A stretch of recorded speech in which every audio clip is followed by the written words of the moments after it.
सुप्रभात मेरे प्यारे बच्चों। आज मैं आपके समक्ष एक नई कविता के साथ पुनः उपस्थित हुआ हूँ। यह आपकी कविता है दीवानों की हस्ती, जिसके कवि हैं भगवती चरण वर्मा। कवि एक दीवाना है और दीवाने कैसे होते हैं उसके बारे में इस कविता में बताया है।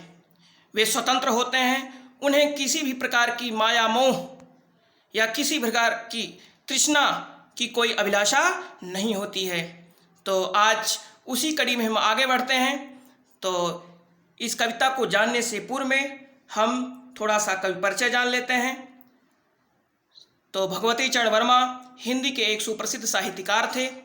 उन्हें साहित्य एवं शिक्षा के क्षेत्र में भारत सरकार द्वारा सन 1971 ईस्वी में पद्म विभूषण से सम्मानित किया गया और इनका जन्म 30 अगस्त 1930 सफीपुर उन्नाव उत्तर प्रदेश में हुआ था।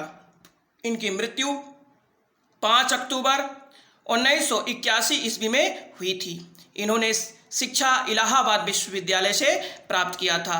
इनकी मूवी चित्रलेखा पर इनको पद्म विभूषण से सुशोभित किया गया और इनकी प्रमुख रचनाएं त्रिपथगा, मेरी कविताएं, सविनय, रुपया तुम्हें खा गया, वसीयत इत्यादि हैं।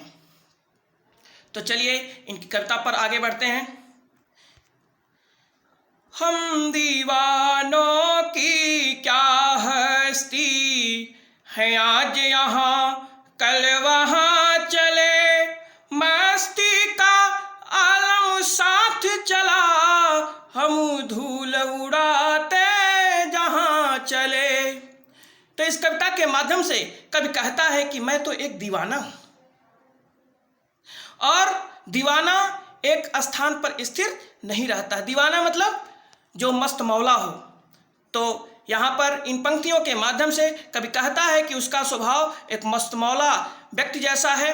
वह एक दीवाना है, वह एक स्थान पर स्थिर नहीं रहता है और वह जहाँ भी जाता है हर तरफ खुशियों का माहौल फैल जाता है। अर्थात उसके आने जाने से हर तरफ प्रसन्नता का माहौल आलम आ जाता है। तो कवि आगे की पंक्तियों में कहता है कि आए बन कर उल्लास अभी, आंसू बन कर बह चले अभी, आए बन कर उल्लास अभी, आंसू बन कर बह चले अभी, सब कहते ही रह गए अरे तुम कैसे आए कहाँ चले, हम दीवानों की क्या हस्ती है, आज यहाँ कल वहाँ चले, और मस्ती का आलम साथ चला, हम धूल उड़ाते जहाँ चले। तो कवि इन पंक्तियों के माध्यम से कहता है कि दीवाने जहाँ भी जाते हैं वहाँ धूल उड़ाते हुए जाते हैं। वहीं वे जहाँ भी जाते हैं हर तरफ प्रसन्नता का माहौल हो जाता है और वह तो एक रमता जोगी बहता पानी की तरह है। वह जब चाहे जहाँ चाहे वहाँ आ जा सकता है और उसके जाने से यानी वह जहाँ पर पहुँचता है वहाँ पर प्रसन्नता का माहौल हो जाता है और जब वह वहाँ से हटता है, वहाँ से जाता है, वापस पुनः आता है तो लोग वहाँ पर दुखी हो जाते हैं। वह कहता है, कभी कहता है कि वह मन में उत्पन्न भाव की भांति कभी कभी खुशी का संदेश तो कभी कभी आँखों में बहुत आंसू की तरह सब जगह फैल जाता है और वह इतनी जल्दी आते जाते हैं, यानी ये दीवाने इतने जल्दी आ जाते हैं इधर उधर से कि लोगों को पता भी नहीं चलता कि वे कब आए और कब चले गए।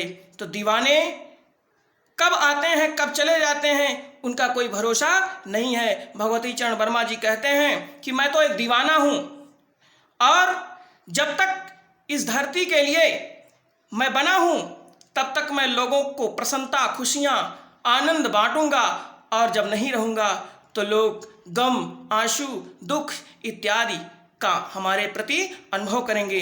तो चलिए अब बच्चों आपने क्या सीखा, हम कुछ बहुविकल्पी प्रश्नों पर चलते हैं। प्रश्न नंबर 1, दीवानों की हस्ती।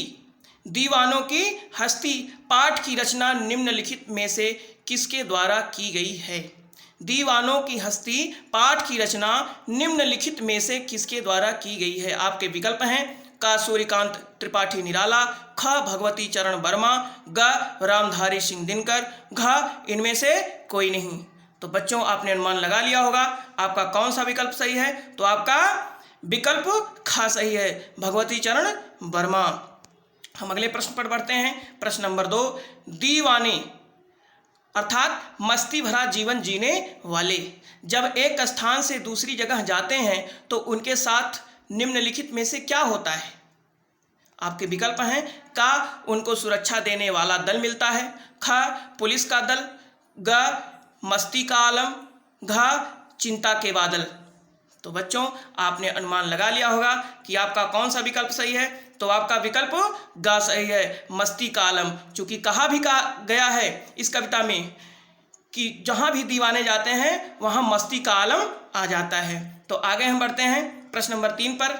मस्ती भरा जीवन जीने वाले दीवाने लोगों के बीच क्या बनकर आते हैं। मस्ती भरा जीवन जीने वाले दीवाने लोगों के बीच क्या बनकर के आते हैं। आपके विकल्प हैं क आदर्श, ख शोक, ग मेहमान और घ उल्लास। तो बच्चों आपने अनुमान लगा लिया होगा कि आपका कौन सा विकल्प सही है। आपका विकल्प घ सही है, उल्लास। यानी वे जहाँ भी जाते हैं वहाँ पर मस्ती का आलम रहता है, उल्लास रहता है, प्रसन्नता रहती है। तो चलते हैं हम प्रश्न अभ्यास के प्रश्नों पर। निम्नलिखित प्रश्नों के 2 से 3 पंक्तियों में उत्तर दीजिए। प्रश्न नंबर 1, कवि ने अपने आने को उल्लास और जाने को आंसू बनकर बह जाना क्यों कहा है। कवि ने अपने आने को उल्लास और जाने को आंसू बनकर बह जाना क्यों कहा है। और आपके प्रश्न दूसरा है, दीवाने जहाँ जाते हैं वहाँ लोगों की क्या प्रतिक्रिया होती है। दीवाने जहाँ जाते हैं वहाँ लोगों की क्या प्रतिक्रिया होती है। हम पुनः मिलते हैं इसी कविता की अगली पंक्तियों को लेकर के। तब तक के लिए धन्यवाद।